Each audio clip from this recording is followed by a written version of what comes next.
Yo, this OGA, the Free Game Sports Podcast. I'm here with my sister Brianna Edwards. What's up, y'all? Why you always laughing at my intro, man? I'm sorry. I swear. Why was your so strong today? She's a bona fide hater. Oh, no, my God. Why you be laughing then? You supposed to be like, all right, you supposed to back me on that. I'm sorry. It wasn't that funny. So bad. I'm not laughing for real, just so y'all know. But no, bro, you fly, fam. You want to fly some other efforts, I know. You know, so just listen. I'm just watching your glow and your shine. That's it. I was laughing because you make me smile. I'm taking in all that. I take all that. Give me all that. But yo, we here with Tamara Moore. You already know the GOAT, the fellow polar. Listen, that's a question in itself. What determines that? Know. No. Ain't no what determines that. The GOAT, the greatest of all time to ever come out of the state of Minnesota, and I said it. Oh man, I gotta live up to that then. Sorry, my fault. My bad. Oh no, my bad. Hey, if you said it, I'm with it. Yeah, hey, I am so honored to have my sis on this podcast, to be the first woman. Isn't it so nice to be the first of everything, sis? Man, can I get a set? Never mind. Don't lie. I'm not gonna lie. First is good. Yeah. I'll take it. I'm excited to be here with y'all. Hey, you know what's crazy? Hey, y'all can leave me alone now, man. We got the GOAT in the building. Leave me alone. Listen, we got the females on deck doing their thing. Hey, now they gonna come out the woodwork. Y'all come on out here. So leave me alone, man. We got it popping. Let's do it. Period. Hey, everybody, all your other females too, stop bluffing, man. For real, we need y'all. Cause period. We need them. Support women. I'm a woman. The last time I checked, I was born with a vagina. Listen, they gonna start coming out now. This is gonna be so good. They gonna have to come out. Cause if they don't, then it's gonna be on them. Yeah. Absolutely. Yes. Well, thank you so much for coming out, sis, and supporting us and rocking with us. Doing some phenomenal things, and we're gonna get into all those phenomenal things. Oh yes. We appreciate you having you today. Hey, let's get into it. So, all right. Let's talk about it. So, what made you pick up a basketball? Oh, other than not want to do no chores. I mean, that's, to be honest, like that's the most cliche. Like as a kid, you don't really want to have to stay in the house and do chores. But like, I didn't know much else other than that. Obviously, me picking up a basketball. There's this place called the Boys and Girls Club of the Twin Cities. Everybody knows where it is. Shout out to the Boys and Girls Club. It was just a place for us to hang out, a place for us to go, a place for us to kick it, meet people, and that's where I picked up like kind of the first, real kind of skills of being there for 7-8 hours in a row. And but really, to be honest with you, it was just a kind of a pastime. My brother Butter, everybody knows him as Butter. Mm-hmm. My brother Jeff, he used to do it, but that's where I got on my first basketball team. So, it was just something as a recreation at first, but then it became something more after that. So what Boys and Girls Club do? We talking about Jerry Gamble's? You know it. It's Cornelius. Yes. We got a few of them. Yeah. So we got Jerry Gamble's, but they're now known as the Boys and Girls Club of the Twin Cities. Yeah. But we all know it as Jerry Gamble's. Y'all know it in a little Tango Town. In the Tango Town, like it was something where like. For me, John Bryant, who been there since I was going there. Like John still works there. He's on his 32nd year working there, and he got the job when he was 18. I was probably about 10, and just to know them opening those doors for us, like Jerry Gamble's was the place that everybody went, and then obviously the second one would be the North Y, the Y on Broadway. When I was growing up, North Y was for everybody. Adults could go there. Me too. Anybody could go there. So, but now I love that it's for youth. It's for kids. But back then, anybody could go there. They had, the different spots in the North Commons. Mm-hmm. When I was growing up, North Commons pool, it was a 12-foot pool. It was 12 foot deep, and you had the little tall. Y'all in here checking your head. Y'all know it was 12 feet. Now we just gonna say the water slides and stuff wasn't there. The water slide wasn't there. It was a big diving board. There wasn't no water slides. No, it wasn't no water slides. So you ain't no real Northsider fan. Listen, I'm telling you, it was. You don't know that, you ain't no real board. Northsider, Bree. Excuse me, I'm only turning 31 on Wednesday. It don't matter. But when you was in grade school, there wasn't no water slides. Excuse me, I lived up in the highs back then. We get you, but I'm hipping you though, because if you think about it, most people know we were just talking about it. The Wing Joint was right on Broadway. Yep. You'll go to the North Commons Park. You get, they got the little high diving boards. Mm-hmm. You jump in, you dive in, and like that was for me everything. Yep. Being a kid, going to Jerry Gamble's, going to the North Commons, going to the Y, and being able to be safe to walk to those places. I was everywhere, all day, every day. Mm-hmm. So that's where I kind of got my start in those, 3 or 4 different spots. Locations. And then the last one will be Farview.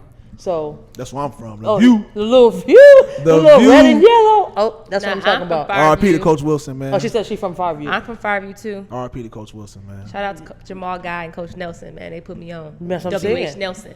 But that's what it's all about. But Jerry Gamble's was the place I got my start, and I actually picked up a ball for the first time. So back then, I know we talked about this off camera. You used to play with a lot of boys more than girls. Talk about that when you're developing, you coming up, and how that got you ready for high school. Because you got to think back then you couldn't play 7th, 8th like how everybody else is getting all these points. Oh, you actually could. So she's trying to make me feel old out here talking about back then. But no, you could still. No, it was still that. So I was kind of mischievous growing up. Most people don't know that, and I actually wanted to go to Franklin Middle School for middle school. Yeah. My mom was like, "Are you nuts? You bad as I don't know what. You're not going to Franklin. I went to Franklin. You tripping? You went to Franklin. Everybody, it was either Northeast or Franklin. Everybody was popping, and my mom was like, "You must be crazy to think you're going to Franklin." So she said, "You're going to private school for 2 years." So I ended up going to a school called St. Bridget's. If you think about the movie Sister Act, how the school was, about to close, but the singing competition saved their school. Yeah. That's what St. Bridget's was. I went to St. Bridget's, and we was told that the school was about to close, and they had a basketball team. My coach was Coach Don, and he was like, we ain't never had nobody like kind of good like you ever come here. I'm like, oh, you lying, whatever. But because they played a season, I couldn't play for high school because you can't play both because they try to say you're getting more experience. So I didn't get to play for North, but I was supposed to play in 7th grade. My 8th grade year, we went into the last regular season game, 12-0.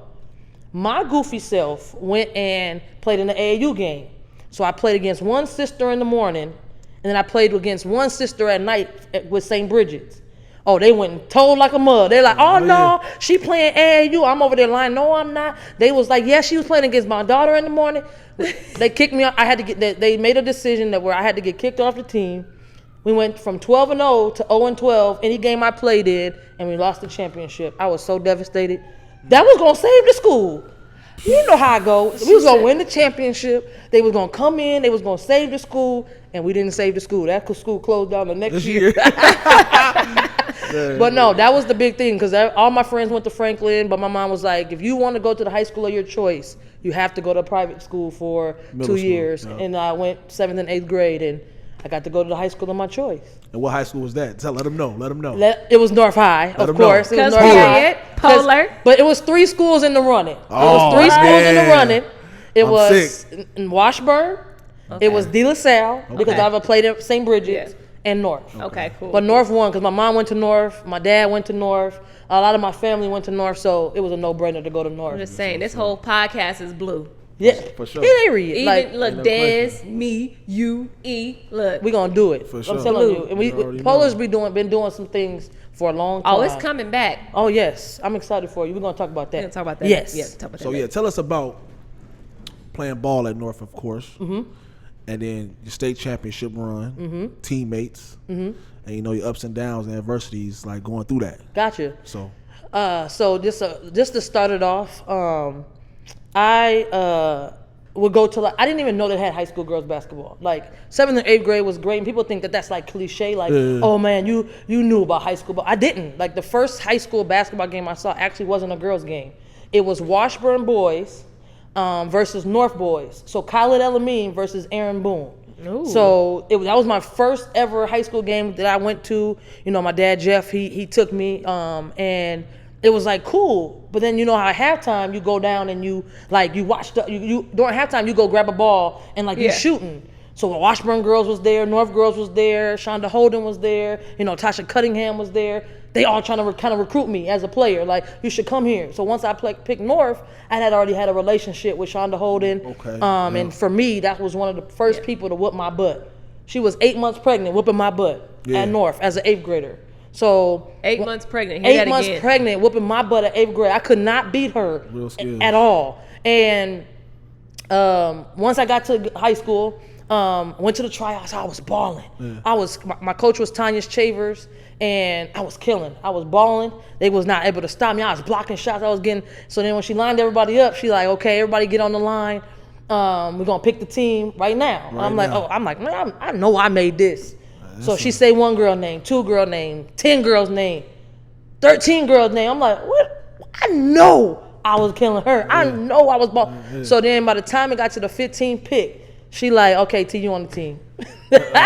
So I felt like at that time, she knew she felt like I was the best, but she did me a favor by humbling me. She humbled me from day one. So like I felt like, even though I feel like I was doing good, there's a day that you're not, and you're gonna need these people around you to be successful. So so that was kind of how I got my introduction to North.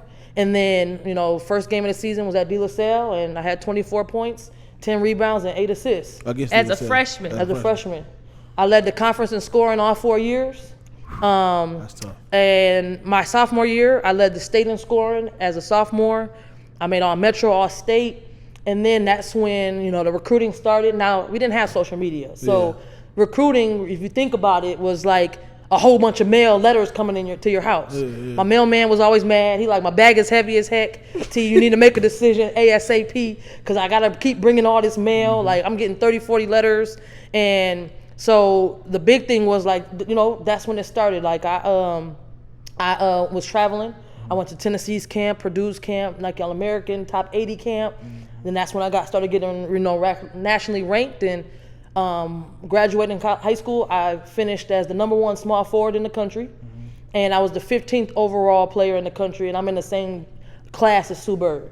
So most people know that. Right. So as far as like, okay, so let's rewind a little bit. Because she skipped a lot of accomplishments. Just rewind a little bit. Okay. Yep. So I'm gonna let you do the accomplishments, but I just got a personal little side note. So you said freshman, sophomore, you start, you was leading the state in points and stuff like that, right? Okay. So what year was it when you first won? What was the first year you won state? You won state all 4 years? No, I won state my senior year, which was we were the first inner city school to ever win a championship in state history at that time. Okay. And the first school to go undefeated and win one too, sorry. Yeah. Okay. All right. And then so your senior year is when you won state. So what happened the first 3 years? Okay. So as far most as people the don't, state. and that's another thing that me and Bree are going to be developing. We're actually going to be developing a documentary of all this. Like, I still got all of it chronicled in news articles and film and all that kind of stuff. We're working on a project that we're going to be working on, but people assume like maybe that freshman year wasn't good and then we grew. My freshman year we were 19-5. Okay. We went 12-0 in the conference and won the conference. I was averaging 18 as a freshman. Okay. Sophomore year we went 17-5, went 11-1 in the conference. I lost one conference game in 4 years, and that one conference game was to Washburn. Okay. And from there, I was averaging 23.5 points a game my sophomore year, and then my junior year we made it to state. My junior year, we made it all the way to we were 26-1 going into the tournament. 23-1 going into the tournament. And we ended up making it all the way to the championship game. We lost in the championship game to Alexandria. And I attribute that kind of to... Can you talk about why y'all lost? Yeah. And I was thinking, I attribute that to a couple things. I attribute it to the first factor being that we had a goal to make it to state, but our mindset wasn't to win. You know how you be like, man, we just want to make it. Man, we just really want to make it to state. Like, and going into it, I felt like we were settled at making it. So we made it the night before. So we win a game against Owatonna, and the night of the game, it came down to the wire. Everybody kind of played their part, and what ended up happening was one of my teammates had made a big three to put us up. And afterwards, we win the game. We go to the hotel. Cause we stayed in hotels during that time. I don't know if they still do or not now, but that was lit because you get to stay at a hotel all week. All the team, and so we stayed in the hotel and we had a little VHS tape of the game. I said VHS. I'm that old, But we were rewatching the game. Like, everybody was like, "Yeah, man, you did that. Look what you did. You did that." And a teammate of mine, and this is the first time people are gonna like kind of hear this story as a piece to the documentary. One of my teammates, Shaquita Bell, who made the big three, she was really, really mad. I mean, she was really, really excited because her three had just came up. And I mind you, we was rewinding everybody else's part. Like, man, look at that, you was balling. So when her part came up, she was like, rewind it. And we was like, man, we ain't rewinding that, but we was joking. Like, we ain't gonna rewind that part. She's like, man, forget y'all. So she leaves out the room. And so later we like, okay, we're gonna go get something to eat. We go get something to eat, and we approach her, and we like, well, we finna go get something to eat. You wanna come? And we lost one game up until that point, and it was the Coon Rapids. And she was friends with the girls on the Coon Rapids team, and she ended up, basically calling us the B word. Like, you guys are acting like some bees because of that incident in the room. Right. So we all was kind of uproar. We left. We come back, and after that, it was kind of like that was the start of pushing us this way. Not to say just that incident, but like I said before, I felt like we weren't prepared for that moment. Yeah. Like we in the hotel, like we're excited to be there, and it wasn't a situation where I wouldn't blame that on the loss, but like it was something that just added to us not being as a unit, and us being young, and us never being in that position. Right. That it kind of the next day we were beating them. We were winning, I think 18-6 to start the game. I scored the first 17 points of the game, like literally 17 points in 9 minutes. And then I didn't score again after that. Like I got in foul trouble. I fouled out, and it was just that. But that set the tone for everything else that happened in my senior year. Because most people don't know that senior year was nasty, was crazy. And I think to myself, like I pay homage to Shaquita Bell because of the fact that like that taught us a lot in who we were and what we needed to do as a team. And afterwards, after the game, after we lost, everybody was in the locker room. Everybody was crying, slamming their medals and slamming their red. Because we got we don't get rings. We had the medals. I threw my medal in the trash. Man, medals was being thrown in lockers, and just having that type of we were supposed to get interviews. They didn't want to interview us because everybody was crying, and so like her words were to me. She was like she was crying. I'm like, why? Everybody just stopped crying. She's like, well, you get another year, T. And I said, but it's not a guarantee that we're gonna make it back. Right, for sure. You know what I'm saying? So, but it taught us a lot, and I think that taught us for the next year that what we had to do. And when y'all hear about that, 29-0. Whew, yes. So that was the next step after that. So Alexandria was the team y'all lost to. Yes. In the championship your junior year. Yes. So man. Yes. So Alexandria, they were out west. They're up. They're up. Yeah, they're up west. They're up by. They're like about hour and a half, 2 hours outside the city. All right. Yeah. Didn't even know we had them, but they were more of a unit.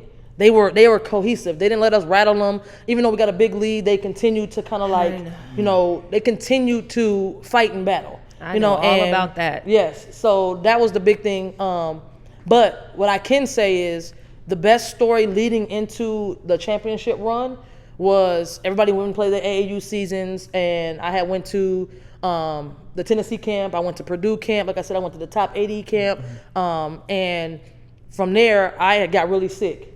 And everybody knows what the Pace Setter tournament is that just happened this past weekend. Yep. We got invited to be in the Pace Setter, which is what they use to rank teams.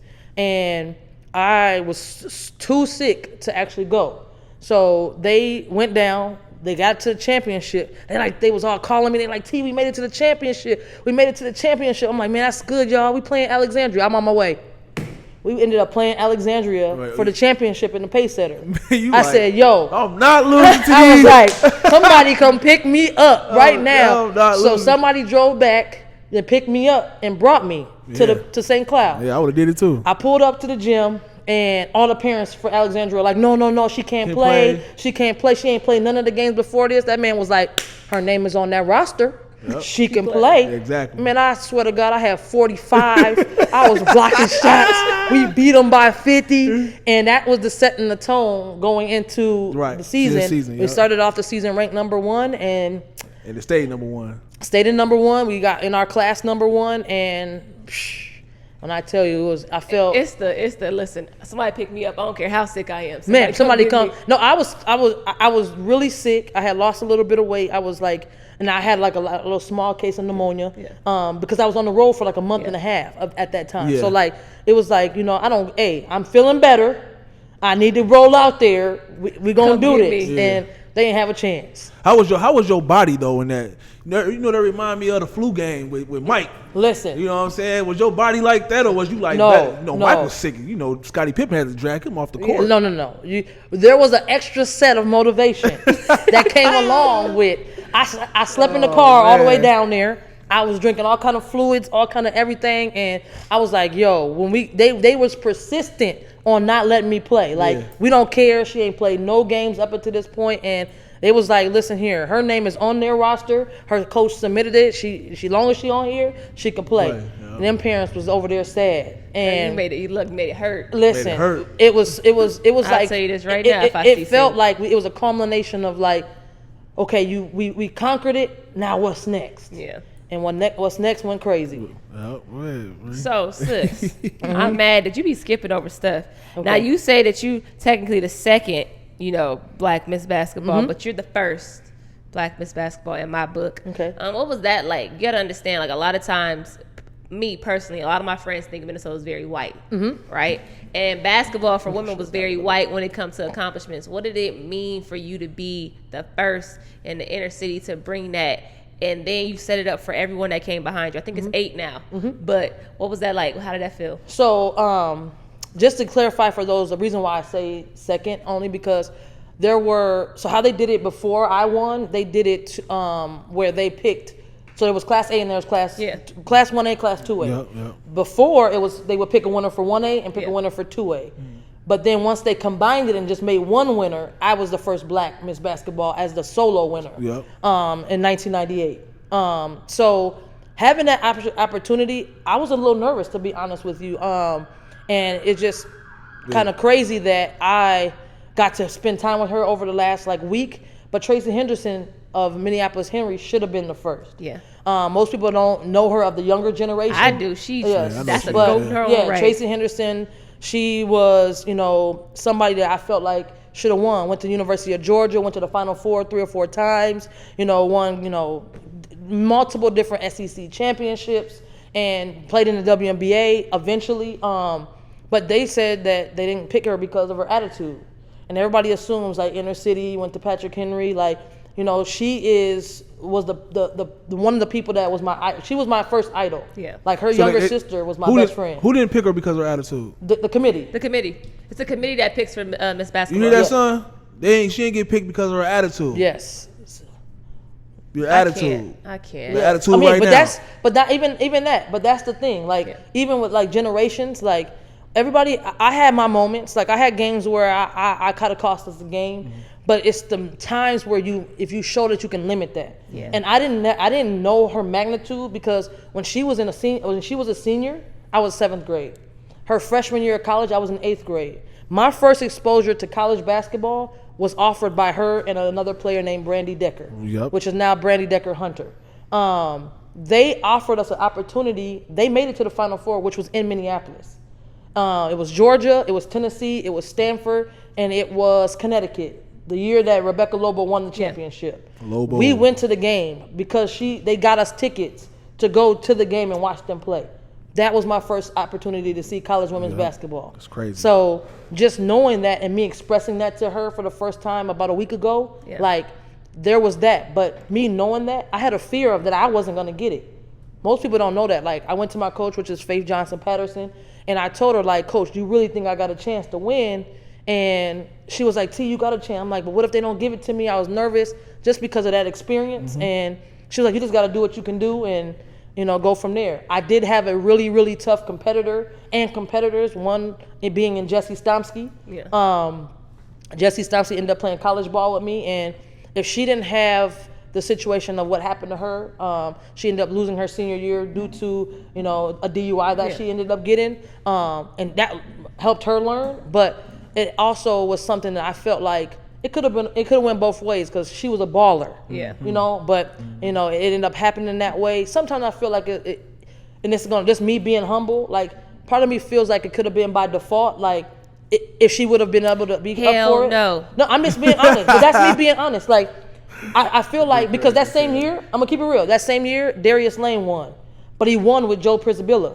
So it was a tie. Yeah. So me feeling like how good of a player she was and all the stuff that she was doing, I feel like it could have been a tie, but it worked out the way that it did. And seeing so many beautiful Black girls that have won since, it's been amazing. The next year, my best friend won, Mari Horton. Yep. Went to play at Rutgers, and just seeing everybody that's won since, Taylor Hill and just seeing, you know, Amaya Angel Battle. Robinson, yep. Yep, you know, Amaya Battle just won this year, and it's been a good opportunity to be the first, but I'm glad I'm not the last. Yeah, for sure. Period. Period, Pooh. On that one. Yes. Led the way on that one. Look, what? Huh? Yes. She led the way. Because period. She planted that seed. My thing is this, and this is why I'm happy that you came on, sis. A lot of people fail to realize that they don't give you your roses enough.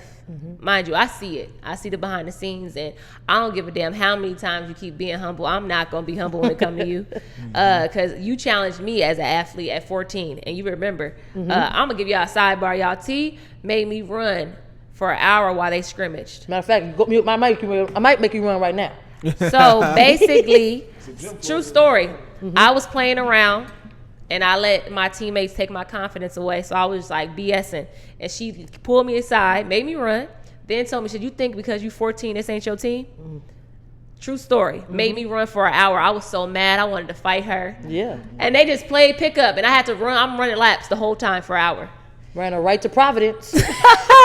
You feel And me? so I want you to, I'm going to continue to keep giving you a roses so you can be as humble as you want. I don't even know that lady's name before you mentioned it today. Yes. All right. And I do my research. I got you. I mean, period. and that's what, and I think that's what, and we were just talking about this off camera before. It's different doing an yeah. interview with two females, man. It's different. It's period, yeah. We're going to teach you how to do it. Don't worry about it. It's different, Well, man. it's stupid. No, Yes. man. But nah, I appreciate you. And I'm so sorry. Let me stop going off the sidebar. So look, Okay. the recruiting process back then. You got VHS. Ain't no internet TV. What was that process like for you? And what was your top 5 colleges? Okay. Let me backpedal a little bit just to talk about the senior year, like the season. Yeah, I was just gonna say that. Yeah. So, yeah. but it goes my in. bad. It goes in with Yeah, that yeah, I was because just gonna say that. so everybody at that time, I had a really good junior summer. Like I played. Everybody knows the AAU program, North Tartan. It was just an upstart, but I played for the inner city school too. I want to show love to the Lady Hawks. That was my first team. Just knowing that my junior year, all of my AAU teammates from the Lady Hawks program of the first team I played joined me at North.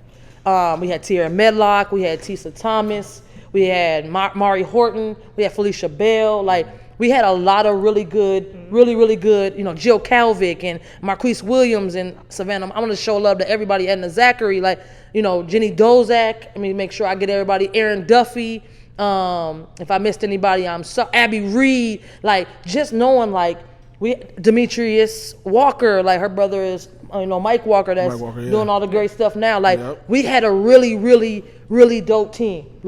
And looking and moving forward, I was starting to get some headway. Now I'm ranked in the country, and now all the big names are starting to come out and recruit me. So I got to where I was recruited by everybody. My mom still has all my college letters, and I got to a point where we were blowing everybody out. We averaged 82 points a game my senior year. Our opponents, as ladies though, as ladies. Yes, less, and our opponents only averaged 35.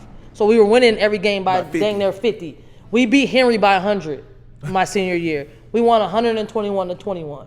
And that was, I say by accident, but by accident. We played quarters then. We played 4 quarters. Yep. That game I played 4 quarters, and I played 2 quarters of the 4, and I had 34 points. Yeah. So just the thought of that season and how we were doing. Now more colleges were coming, and I knew what my top 5 were at that point. My top 5 were Tennessee, Alabama, Rutgers, NC State, Wisconsin, and Minnesota was in there too. So let me ask you this too though: was Minnesota heavy on you? Minnesota was super heavy on me from the 8th grade all the way up, because they had a lady named Linda Hill McDonald. Yeah. I went to the U of M basketball camp with my good friend Mari, and they had a lady named Treka McMillan. So Treka ended up going to coach at MCTC, coach for the Lynx. They were heavy on me from day one. And I want to clear that up, and y'all going to give me a chance to clear that up in this podcast. Because most people don't know. I went on an official visit to Minnesota. I actually went to Minnesota for a visit. The hard part was going into my freshman year of college, that season they finished 3-27. Oh. What, University of Minnesota? Yes, the women. Yeah. And I didn't have a problem. Like, I thought that they had a really good group of girls, and I went, like I said, went on an official visit. They came and did a home visit. Pat Summitt came here. I was the first Minnesota player that she came to Minnesota to actually recruit. Not saying I was the first one she recruited, but actually the first one she flew to Minnesota to recruit. Right. That food that week was so good. Like, my mom was cooking so many good meals. Kay Yao came to my home. Rest in peace to Kay Yao. And Pat Summitt. Yes, Pat Summitt. Rest in peace to Pat Summitt. C. Vivian Stringer came to my home. My coach that I ended up playing for was Jane Albright. She came to my home. Like, I had like a lot of the top schools. I had Stanford on my list. I had Purdue on my list. Some of those schools I can talk about later as far as why those teams fell off. Yeah. And it comes into the story. But because we were doing so well, like, just looking at that, that was my top 5. Yeah. I say top 5, top 6. Say it again. So it was Tennessee. It was Tennessee, Wisconsin. It was Minnesota. It was Alabama, NC State, and Rutgers. Those were my top 6. So this is the question. This is the question of the year. What made you go to Wisconsin? Okay, and this is probably what made you leave home?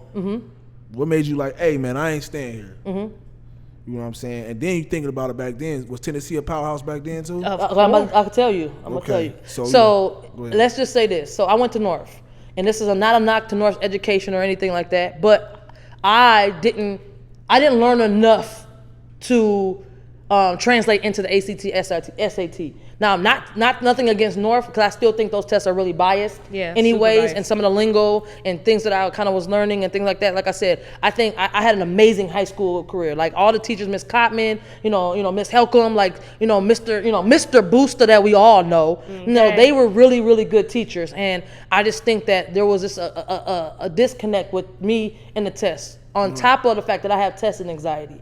Man, you ain't the only one. Yes, so me in a quiet room and everybody, like, you can hear your stomach growl.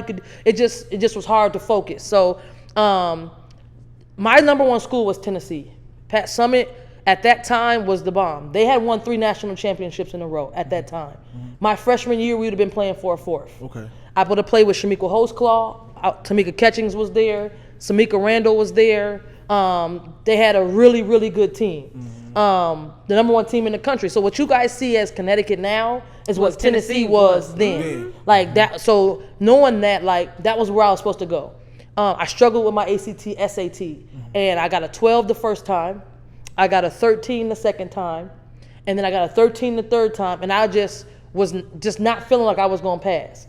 And the big thing was looking at it like it was 2 ways that you could pass. Either you get an 18 or you get an 80 cumulative, meaning all 4 sections, if it adds up to 80, you can pass. I had a 79. So I'm not passing that way. So now it comes down to, I really had a really good relationship with Jane Albright, who ended up being my coach at Wisconsin. Wisconsin was ranked number 10 in the country at the time, so they're not like they was weak. They had a really good team. And I was offered a Prop 48, which most people, they don't really do it anymore, where you could get a scholarship. You can accept it, but you have to sit out your freshman year. So Wisconsin was offering that. It's close to home. And I thought to myself, what do I want to do? Pat was gonna wait for me. She's like, Tamara, whatever you need to do, we wait for you. Stanford dropped out because I wasn't passing, but they really wanted me. Tara Vanderveer, Purdue dropped out. Carolyn Peck really wanted me, but they didn't really think I was going to pass the test. So, but you can see that with Stanford though, because Stanford is a high. Yeah, you had to have a 25. Yeah, my teammate Felicia Bell got a 27. I'm like, borrow me some. Dang, can I get some of yours? Yeah. Borrow me some, sis. Give me just 2, and I'm in there. But no, like, but that's the thing. Like, I had a 3.7 GPA. I got all good grades. But it was just, some of the factors of testing. So I talked to Wisconsin. Me and Jesse Skamsky actually committed on our call together. And from there, after I committed on this phone, about 10 minutes later, Pat Summitt called me. And I'm thinking to myself, dang, I know I just committed over here. Pat Summitt's on the phone. I don't want to tell her that I'm not coming there. And so I talked on the phone, and she was very supportive. And, she was like, we're going to always be there for you, be there to support you. We wish you good luck. And then In other words, yeah, if you think about transferring, come on over here. you said it, not me. Don't worry about it. But I think to myself, that was like the call that ended everything. I found out a week later I passed my test. Oh my God. Most people don't know that. Like, I found out a week later that I passed my test. I had already signed. But what I will say in conclusion of like Wisconsin, like Tennessee was my dream school, but Wisconsin made all my dreams come true. Oh, for sure. So that's kind of how I, you know what I'm saying? Like, sure. I look at it like that. I got to play for an amazing coach in Jane Albright, some amazing teammates, and just some of the things that I got to experience. It didn't stop me from making it to the WNBA. I'm a Hall of Famer now at Wisconsin. I still hold 2 records there still to this day in assists and steals until this day. So, like, just being able to know all of that. We played Tennessee twice, and the first year, it was my freshman year. They came to us, and I was almost jumped on that bus. I'm like, take me with you. Yeah. But it was an experience. I could have transferred. Like, I'm not gonna lie about that. I could have transferred after my freshman year. I did really well, but I'm a loyal person. For sure. I signed here. I'm gonna play here, and I wanna. It would have been great to play at Tennessee, but I also know that I'm a builder. Like, I love building something. I'm the same way. And my freshman year, we went to the NIT championship. We took second. My sophomore year, we won the NIT. I was the MVP. My junior year, we went to the NCAA. And then my senior year came around, and I just knew we had made it because we did. We started 16-1 to start the season. We had got all the way up to 5th in the country. They was calling us and saying we were going to be a number 1 seed. And then we had a really major injury. And I'm going to tell this story for the Gopher fans. We was on a 15-game win streak. Our next game was the Gophers. Lindsay Whalen coming in. She had just she was dominating that season. She was killing everybody. Was she a freshman that year? No, she was a sophomore. So she's 2 years younger than me. Okay. So my senior year would have been her sophomore year. And they came in, we 15-game win streak. They were on the rise. It was a new Gophers. Like, to answer your question, if the Gophers, if she was 2 years older than me, and they were on that rise that they started to be on their lead to the Final Four, I would have signed with the Gophers. What was the big girl name that came in? That was Janelle McCarville. And Janelle's from Wisconsin. Okay. But she was adamant she didn't want to play at Wisconsin. Okay. And most people don't know, Lindsay came on a visit to Wisconsin. Her 4 schools that she was recruited by were North Dakota, South Dakota, Wisconsin, and Minnesota. Midwest girl. And I don't know what happened on the visit to where she just, but she was more of a Minnesota girl, like you said, and it worked out. They came to play us. It was a barn burner. Like, it's on YouTube right now. I put it on there, and they ended up knocking us off. We were 5th in the country, had just became 5th in the country, and they ended our 15-game win streak. She had 32 points. Smoked you. She smoked us. But if you watch the game, it was really back and forth. Nobody could miss. And after that, one of our 6-man, she got injured, and we lost 7 games in a row after that. Yeah, and then it was like it was devastating, but we still made it to the NCAA tournament. We lost in the first round to Arizona State. But for me, everything that I wanted to accomplish, I was able to accomplish at Wisconsin. That's what's up. Hey, you talking about Lindsay? Right. Listen. So this is a good segue. So is Lindsay one of the tough? So wait, who's the toughest player you faced in high school? Okay. And college. Mm-hmm. High school. I never played against Jessie in high school.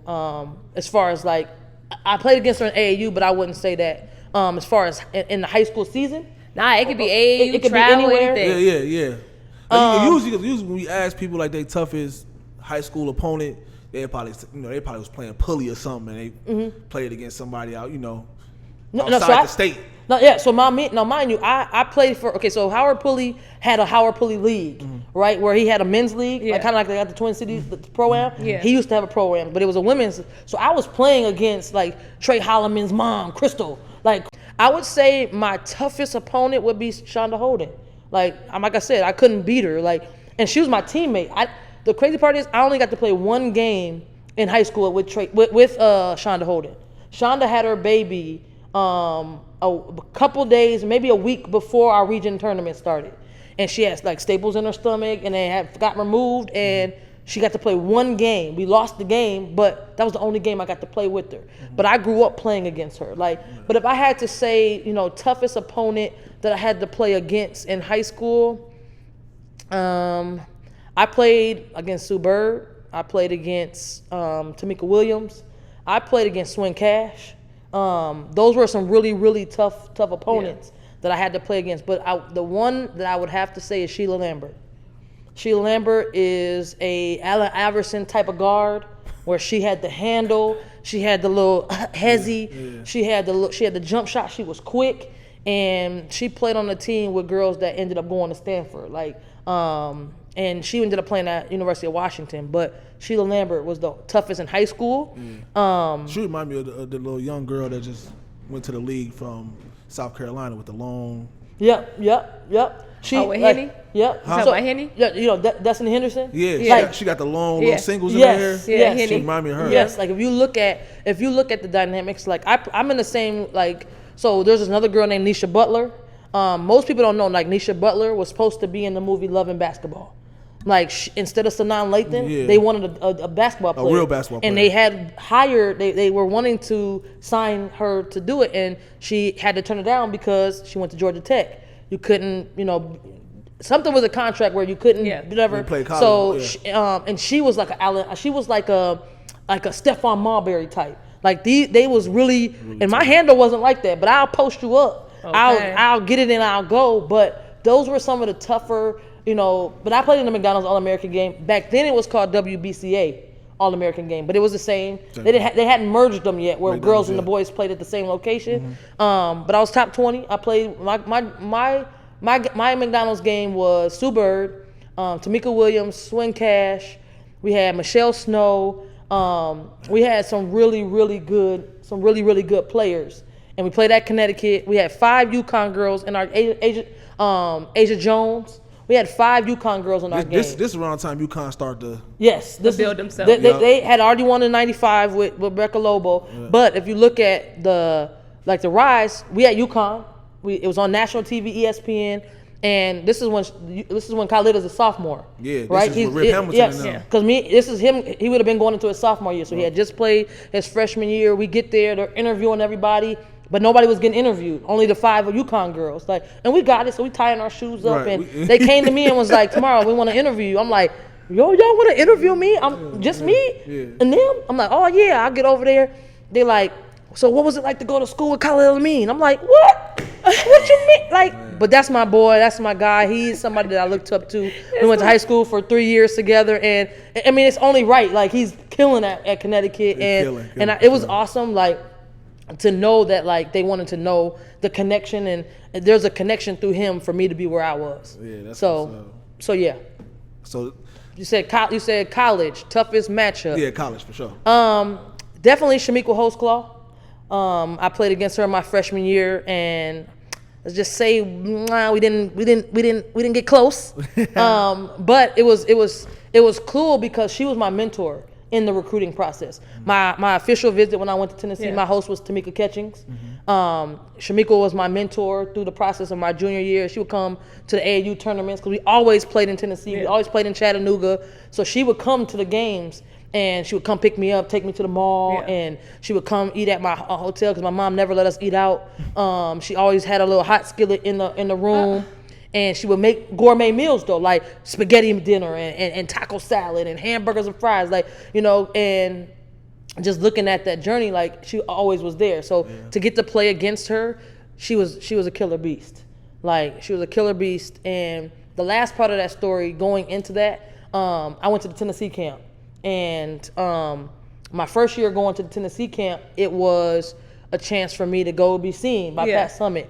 And I picked the development camp. I didn't know which one to pick. I'm just gonna pick one. Now, mind you, it was K through 12. Like, it was little kids there. It wasn't really like, but I'm here. Yeah. So, the lady that was coaching me, I forgot what her name is.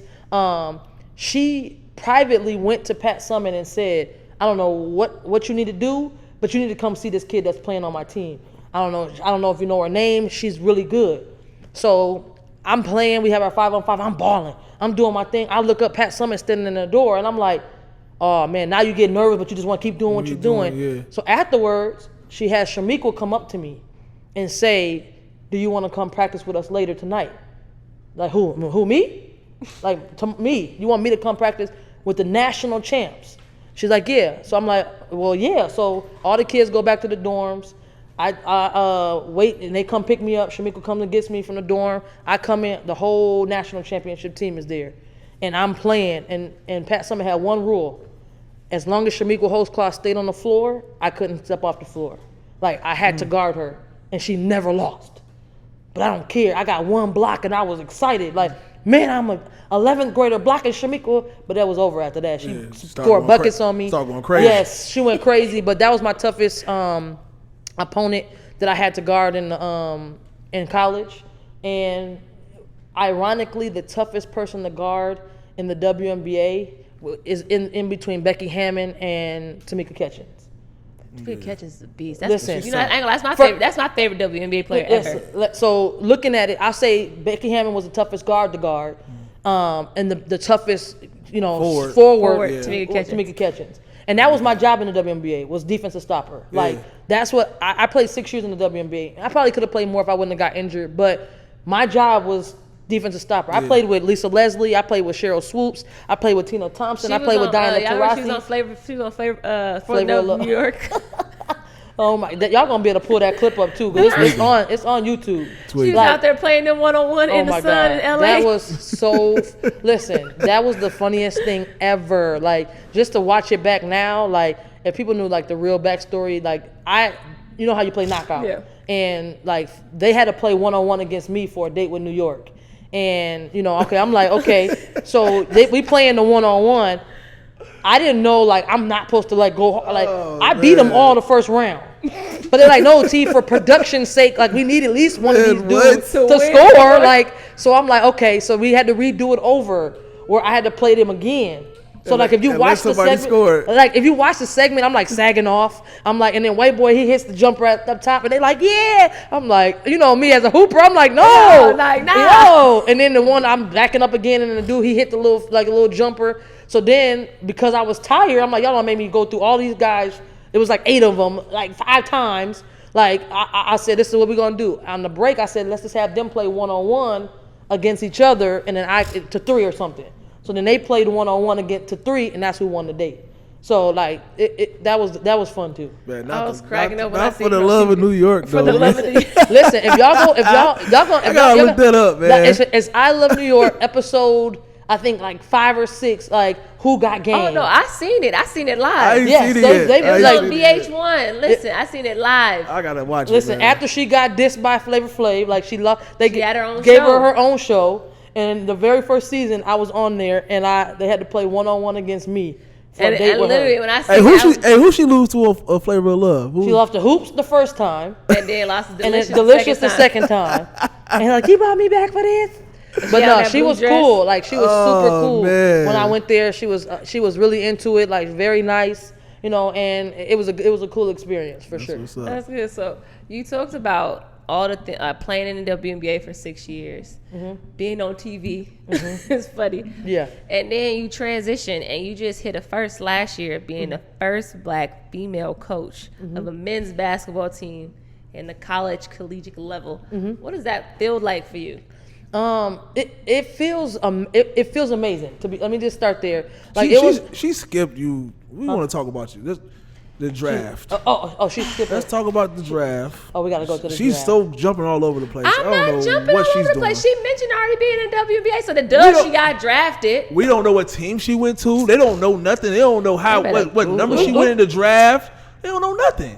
I like it. I like y'all got. You know what? I like this because I hate the shows that ain't real. Like, you know how some shows that they be like, you gotta love it. You know, I like the look here. This is the type of show I like. That's why I like. Take away I phrased that question perfectly too. Okay, talk about being drafted. Okay, so getting into that, like, the draft itself was super awesome. Like, pre-draft camp. You go to Chicago, all that, and it was around my birthday. My birthday is April 11th. My pre-draft camp was on April 11th. So I went to Chicago, and then I got drafted on April 19th. Most people don't know, I got drafted to Miami, right? Okay. I'm hyped. What number? 15th in the first round. Okay, first round. So I got drafted 15th in the first round. Could have went as high as number 5 to the Lynx. Okay. They ended up going with Tamika Williams, who played for UConn, which was cool. Yeah. But I dropped down to 15, first round. Which is, for most people that want to set the tone for that draft, Sue Bird was our number 1 pick. That year. That year. Okay. So Sue Bird was our number 1 pick, and everybody knows. Was she originally going to Seattle? Huh? Yes, she went to Seattle. Okay, so she's been there her whole career. Okay, all right, bet. So Seattle had the number 1 pick. They picked Sue Bird, which is awesome because now she's retiring this year. Yeah. So if you went and said I played all through, I would be in my 21st season. Yeah. I think I could at least play 15 seasons. She played 21 seasons? 21 seasons. 21. That's her 21st season. And she's still tough as hell. She's super tough. Like we played on the same All-American team together, but she's super tough. Just her knack for, and getting to play against her. I got drafted 15th in the first round to Miami. Oh, I'm hyped. I'm lit. I get to move from the cold to the hot, to the South Beach, to the woo-wee. I was excited. I get there. I went to training camp. I had a really good training camp. I had some really good preseason games, but we started the season 0-5, right? In Miami. We started the season 0-5, and they had made the playoffs the year before. So, we're getting ready to play game number 6. I was really good friends with Chris Chambers and Jamar Fletcher, who played in the NFL. And they had bought tickets to come to the game. They're like, yeah, T, they sent me a message like, we're going to come to the game. I'm like, yeah, I'm excited. So I went to shoot around. And before I could get dressed, they like, tomorrow, the head coach want to talk to you. So I'm like, oh, yeah, okay, cool. I go in his office. And he's like, tomorrow, you're going home. I said, oh, I'm going. I'm getting cut. I'm doing good. Yeah. Like, what you mean I'm going home? He's like, no. No, you're not going. We traded you home. I'm like, man, say that, man. Yeah. Like, you just said you're going home. And right. Yeah, Ron Rothstein, like you're getting cut. Yeah, but that's the life. That's how it happened. So he was like, you're going to go home. We traded you. Like, I traded for Betty Lennox. So Betty Lennox was an all-star. For the Lynx, like Betty Lennox was somebody who I'm really good friends with. She just texted me yesterday, matter of fact, because they're out in Seattle because she played for Seattle with Sue Bird, and we got traded for each other. So I got traded home, played my whole rookie year here, and I found out way after I stopped playing that most fans didn't like the trade. Like, they weren't happy at all. Like, on what side though? On the side that they just loved Betty so much. Okay. And at that time, it was understandable because she had really made a name for herself. Yeah. She was a WNBA All-Star. They were really having really good seasons. Where's Betty? Where's Betty from? Betty played at Louisiana Tech. And okay. So you the hometown hero. Yes, and they still was mad. But you also got to remember, I went to Wisconsin. So there's the tough part as well. Let me look in the camera. Was Minnesota fans. I had no problem playing for the Gophers, but it just didn't fit the right timing of me making that choice. Because period. That's all. That was the only thing. I went on a visit. I went with, Cheryl Littlejohn was the coach. Like, just want to clear that up.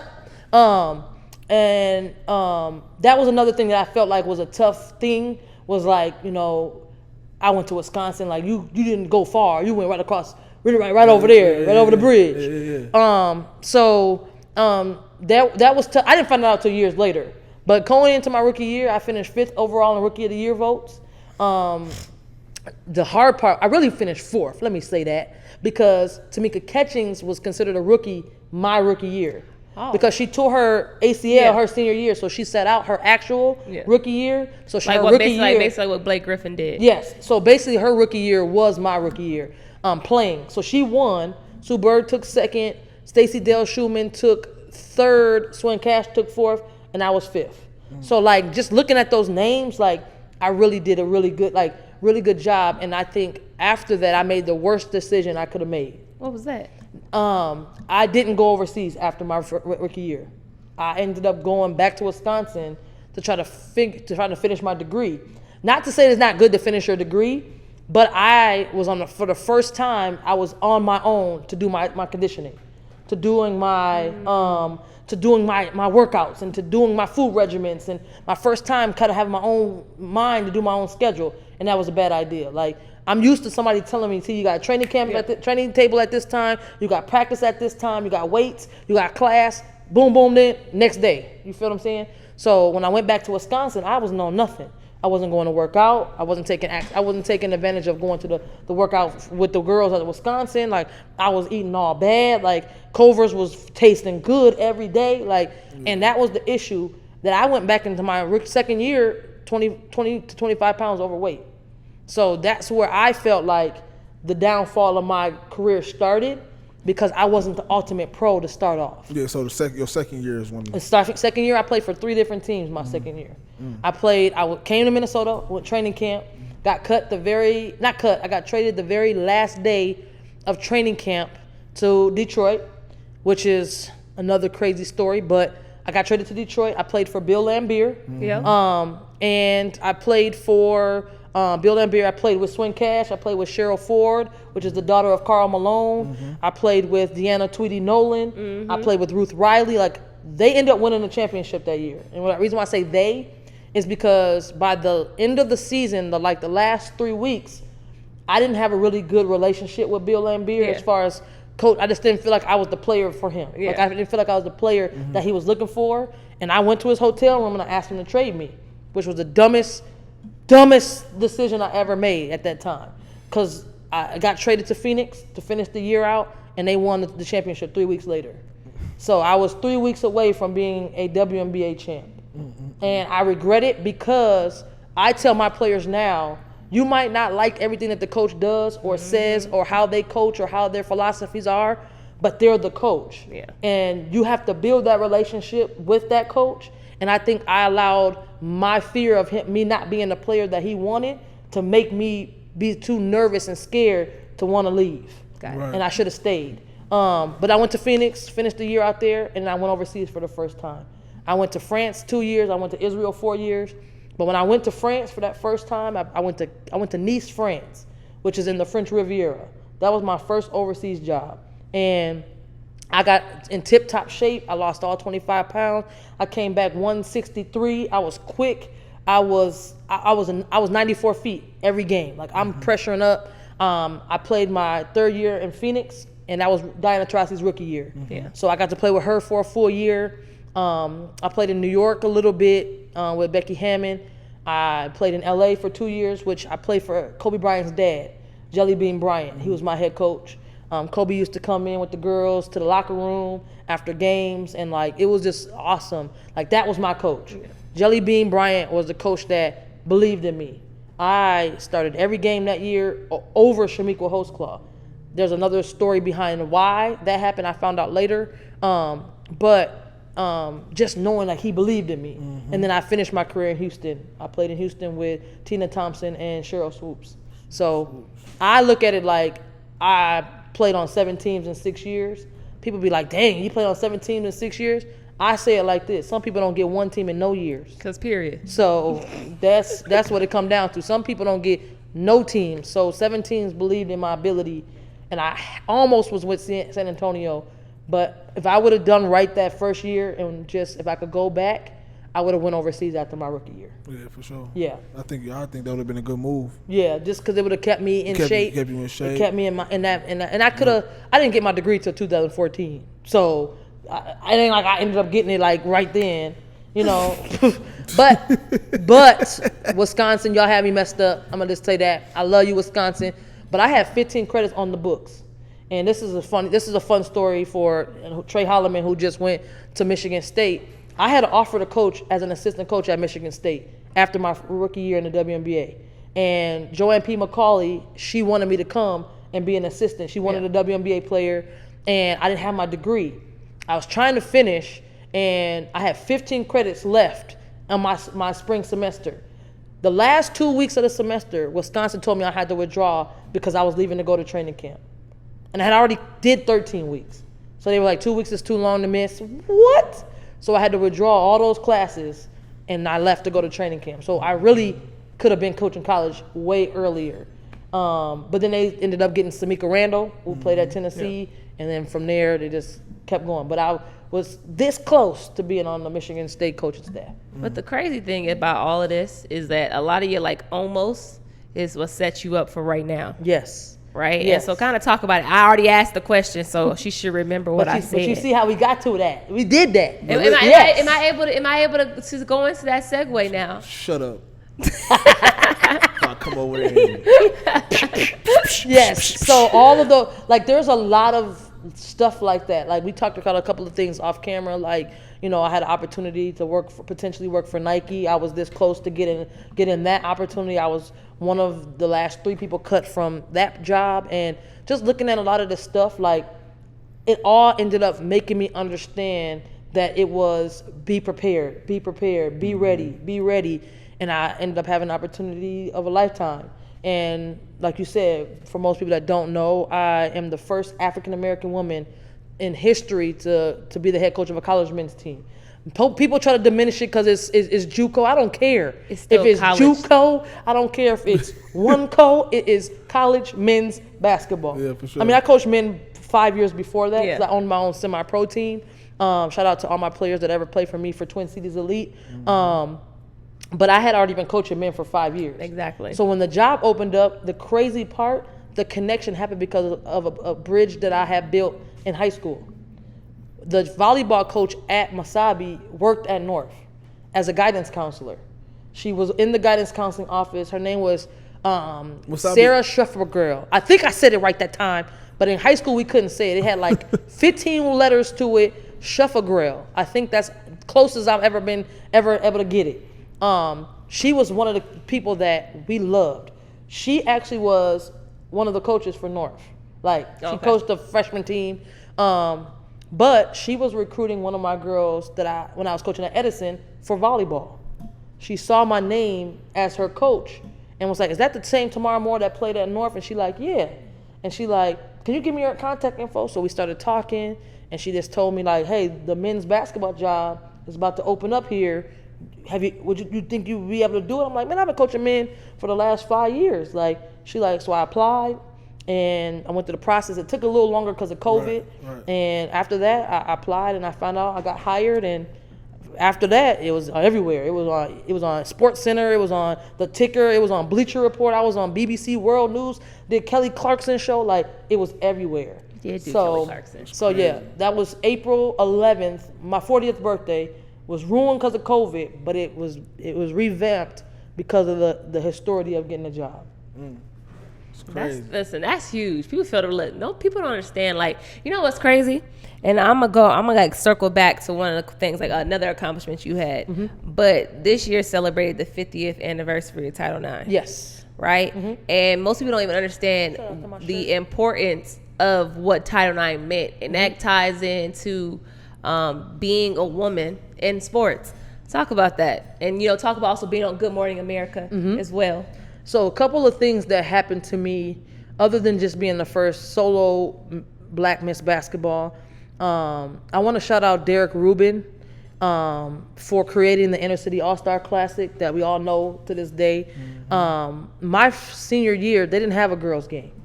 They didn't have a game for me to play in, so he offered me the chance to be the first girl to play in the boys' game.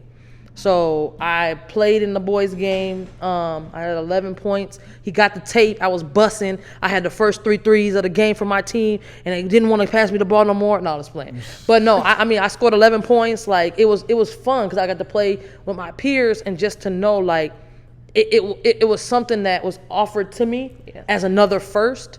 And then just, like, being able to kind of, like, be in the realm of, like, what first we're going to be coming later. After that, Mari Horton played the next year, and then by the third year, they created a girls' game.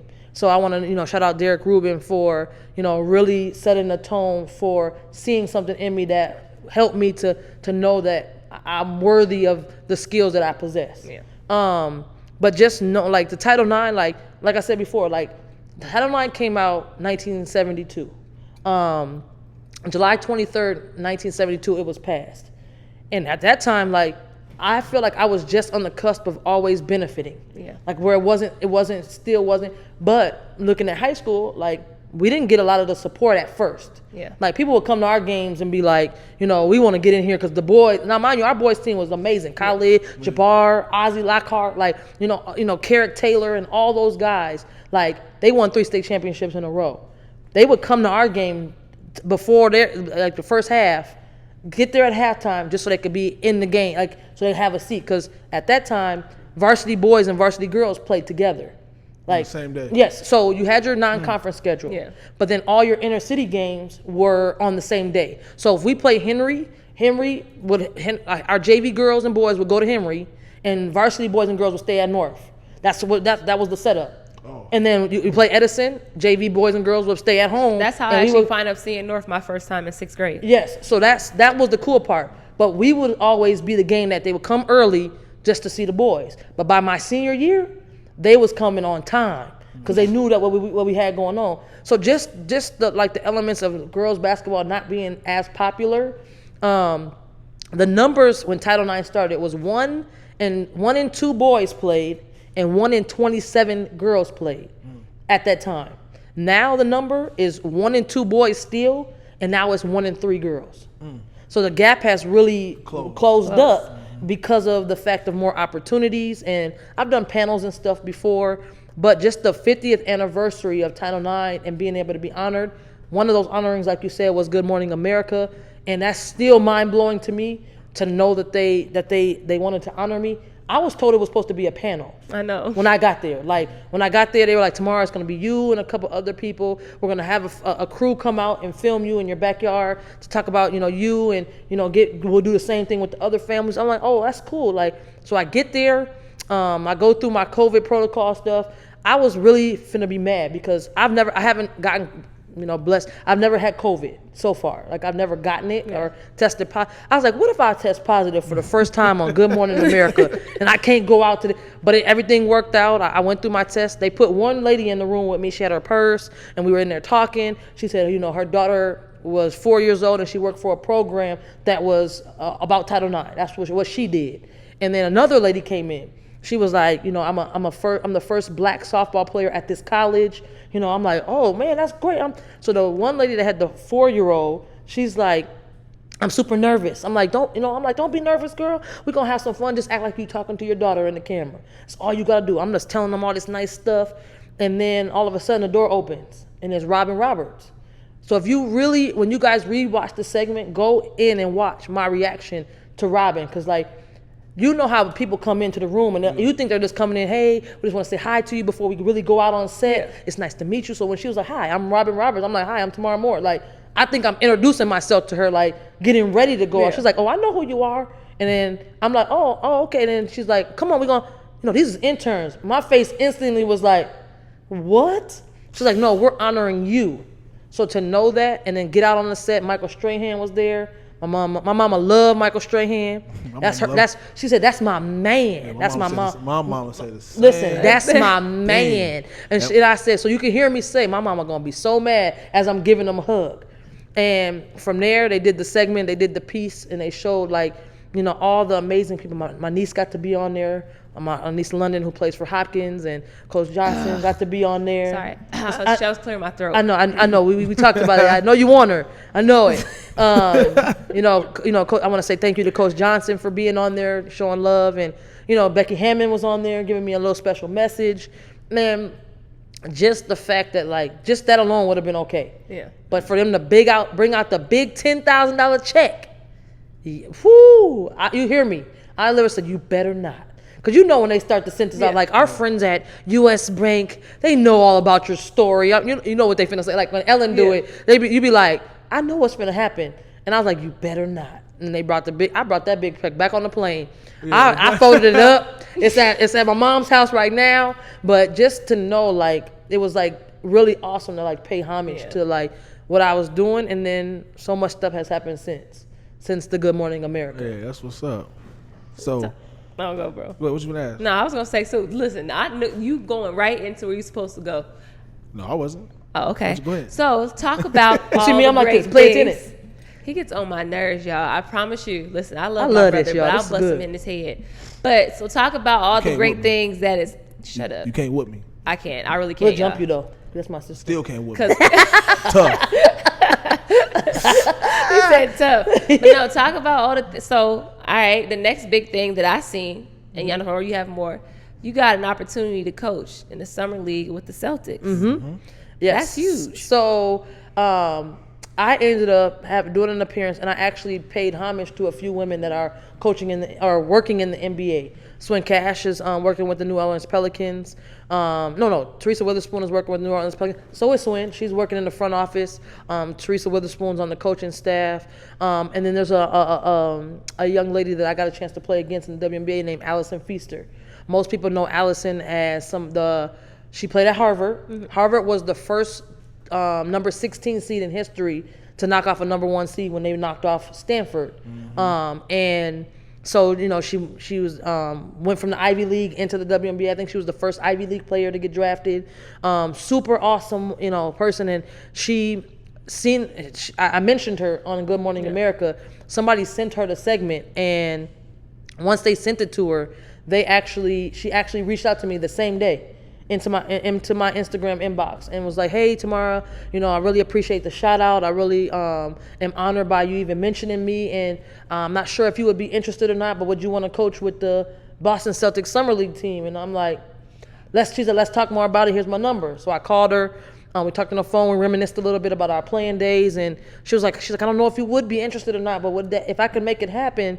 I'm like, interested. I'm more than interested. So I was excited. She talked to the higher up. She talked to Brad Stevens. She talked to Ime Udoka. She talked to, you know, I can't think of his name, Ains, who is one of the general managers. Yeah. He talked to, you know. That's the head coach before.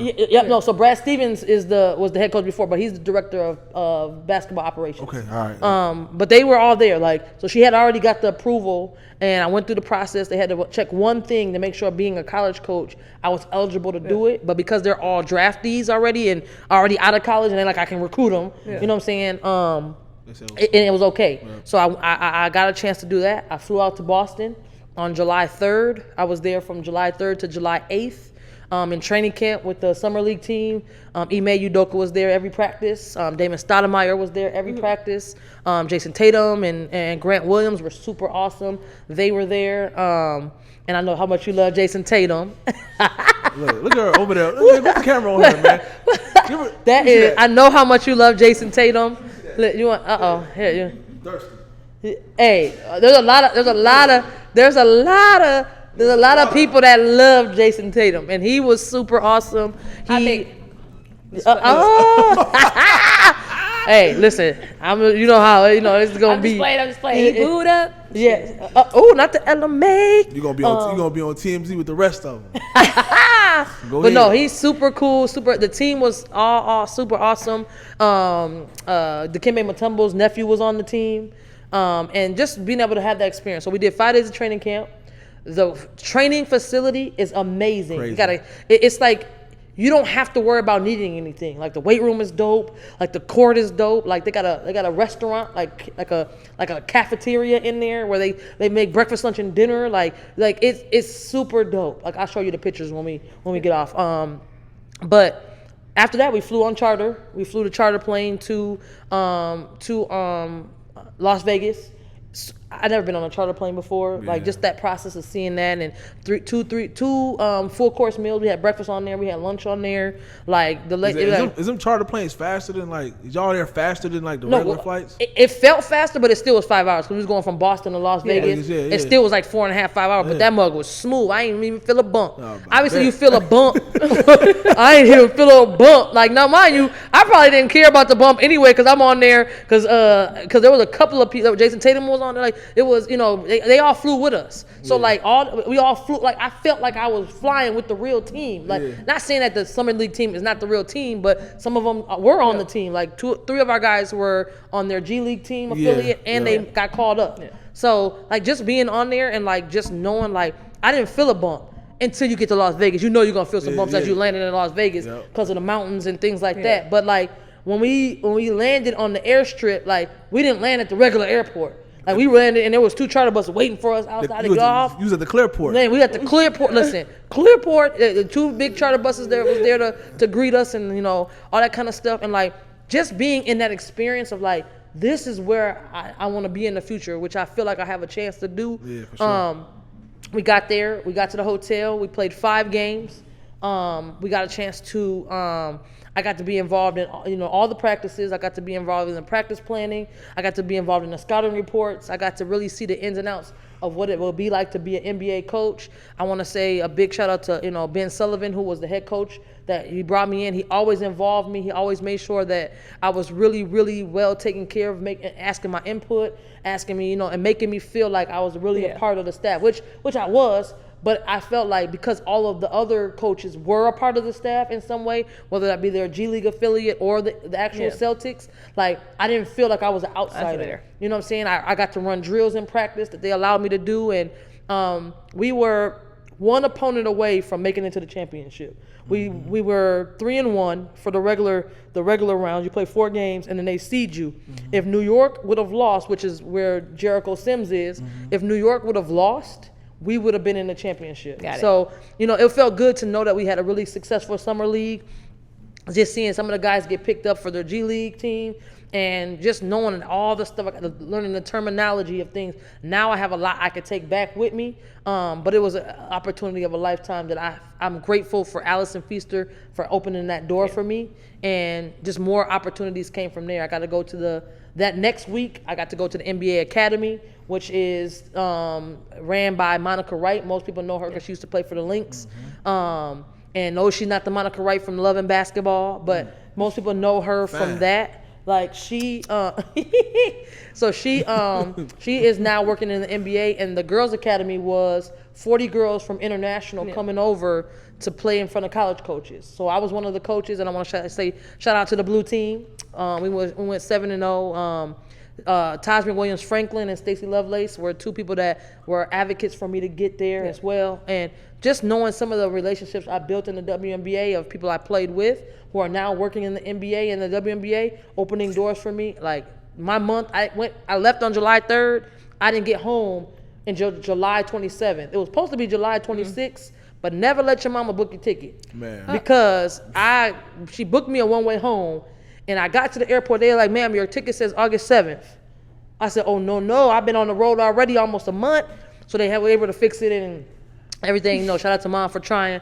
But they were able to fix it, and I was able to get home on the 27th. So it was just jam-packed. I went from Boston to Las Vegas to Atlanta for a week, and then I went back to Las Vegas for 3 more days to watch my niece London's last AAU tournament. So I coach all levels, college, you know, AAU girls, whatever. I don't care. I love the game.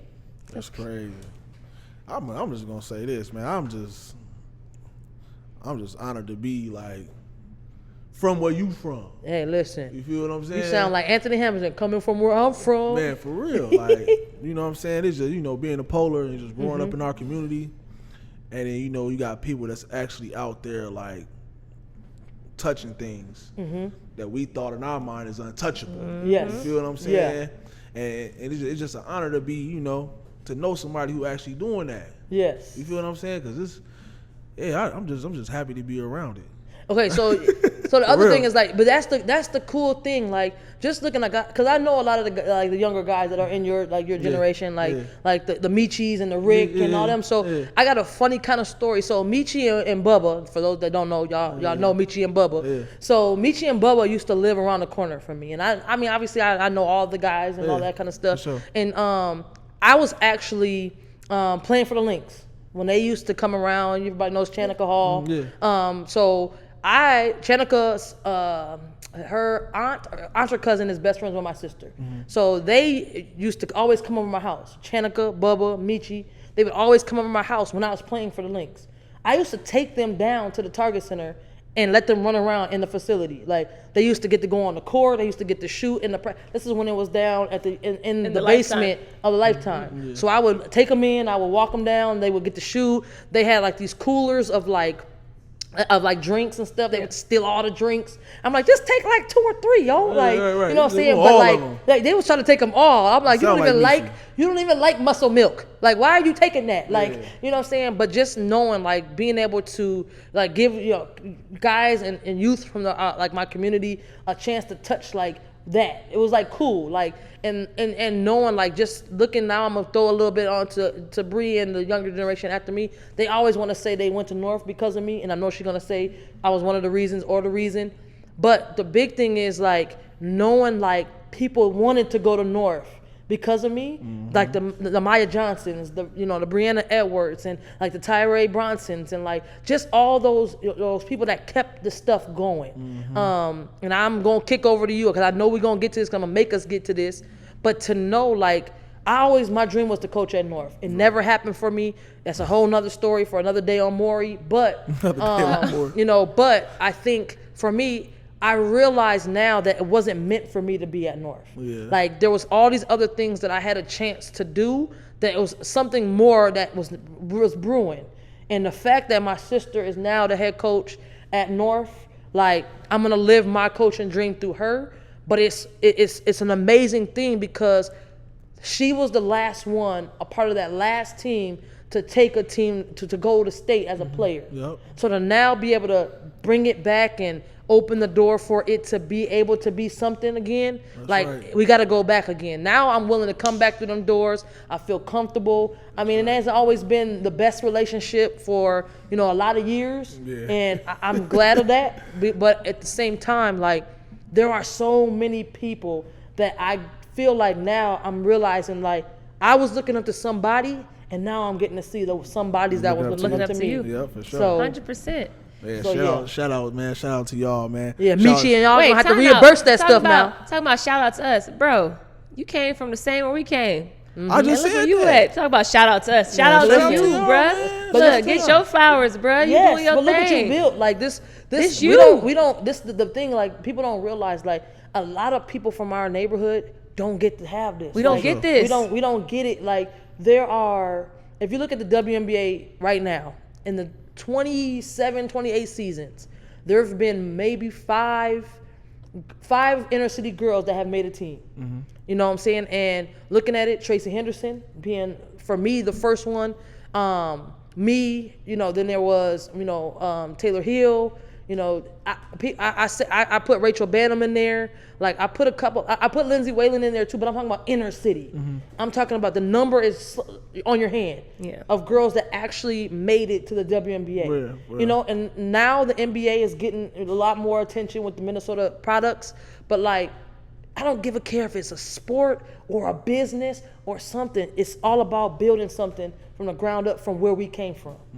And without this shop, we wouldn't be sitting here right now. Cause period. Cause we would have to be paying somebody. My bro got the AC on. I'm cold. Listen, he got the LED lights. You can't see the sweat, but it's Okay, sweating. cause period. But so, sister, wrap it up. Yeah. What advice do you give to kids that aspire to be where you are, to accomplish the things you have, or just want to just do something outside of what they're seeing their circumstances being You right said now? the key word right there. Go outside. Period. And what's No. next? And what's next for you too? On Okay, top of that? I'm gonna add to that. So the first thing I'll say is we are outside kids. Like, this generation is not enough for y'all to go outside. And what I mean by that is I'm gonna take a little bit of that back because it is tough outside right now. Yeah, it's tough, as far for as with sure. all the crimes and all of the shootings and things that we're dealing with in general. But my generation, our generation, it was, you better be at home when that street light come on. As soon as it's on, if you ain't on this porch, it's a problem. You had to beg us to come in. So we at whatever park we could be at, whatever rec center we could be at. So I feel like first thing I would say is put down that social media a little bit more. Put down the iPhones, the iPads, all that stuff, and really be more immersed in going outside. Like, when I knew where my homies was, is where all the bikes was posted at. Yep. If the bikes was posted in the yard, Yep. that's where everybody Everybody at. for You know sure. what I'm saying? So that's the first thing. Go to the rec center, go to the gym, work on your game. The other thing I want to say is I need more finishers than I need starters. A lot of these kids value being a starter, like, oh man, I gotta be a starter. I don't feel like I'm lit or whatever how y'all say it. But the problem is, as a coach, you come to me and say, I want to start. Okay, I start you and I played you 1 minute, but you started. I need finishers. Who wants to be in the game when it matters the most? You could not start and play 30 minutes, 35 minutes, and at the crunch and hit the game-winning shot. These kids valuing the wrong things. And I think lastly, just knowing where you were talking about, set goals for yourself. Like, have a dream and have a goal. My dream was to play in the WNBA. If I didn't make it, I couldn't be just all devastated. So I had to have a goal. My goal was to be a teacher, and I accomplished both.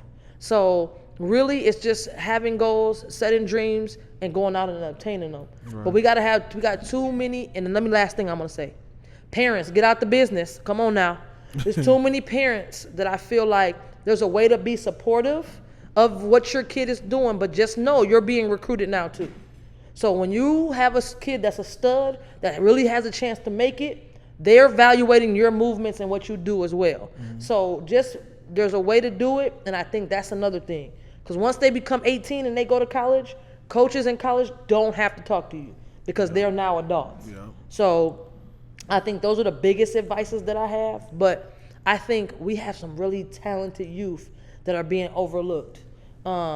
But it's way more easy. Like you said, VHSs, 8mm tapes, had to mail them in the mail. Everybody got highlight tapes now. Recruiting was tough. I had to get on the road. My mom's Sebring had 200,000 miles on it from driving, but I got where I got. But now you got Huddle, you got YouTube, you got Instagram, Overtime. You got Overtime Sports, you got. I'll tell you off camera, but I'll tell you off camera about that. But Overtime Sports, like. You know, I can tell you on camera. It's not a big thing. Like most people don't know. Everybody knows what She Hoops Network is, right? And it was a guy named Marcus that started it. I was really, really good friends with Marcus. I still am. I'm still cool with him. But he had another platform called Hoop Cred, and Hoop Cred was 5 or 6 WNBA women that he was trying to build up the market for, where they had their own apparel lines and you could buy their stuff. And so one day he called me and was like, "Yo, T, like." My business partner with Hoop Cred is not going well. It's not going right, and I want to start something separate. He's like, "What do you think?" He had threw out an idea. I was like, "You know what you really need to do?" I said, "You need to start a platform that covers girls basketball, all levels. It don't matter what it is. Just show highlights." He did it, and then the She Hoops was built. Most people don't know, like, I was a part of that planning process. Yeah. Like, and I'm not the type of person to call him and be like, "Yo, where my bro? Why you ain't call?" Like, my it royalties happened. at? You know I'm what I'm saying? sorry. Cut me a check. That's like, just me. But the thing is, like, it happened though, and I think from there he sold She Hoops Network to Overtime. Yeah. And that's how it all kind of came together. But I was one of the first people that he talked to about like what I want to. He kind of gave me. I'm like, "Man, you just need to cover girls basketball with highlight videos and just really." And then he started the ranking system, and you know, it's cool. But really. That for me, I want to thank y'all for like letting me be the first woman to be on this platform. I watched all of them. I watched Trey's. I watched Royce's. I watched a lot of them. So like, really, it's just I think y'all giving a platform to everybody, and I can see this. You know, this free game that y'all spitting is real dope. Yeah, it's tough though because you got people that's trying to get on who don't play ball. Sports. It is so hard. What you mean by that? Like you got people that's just rappers. Yeah. But so my thing is free game. Sports podcast. Right. But you got to think about it.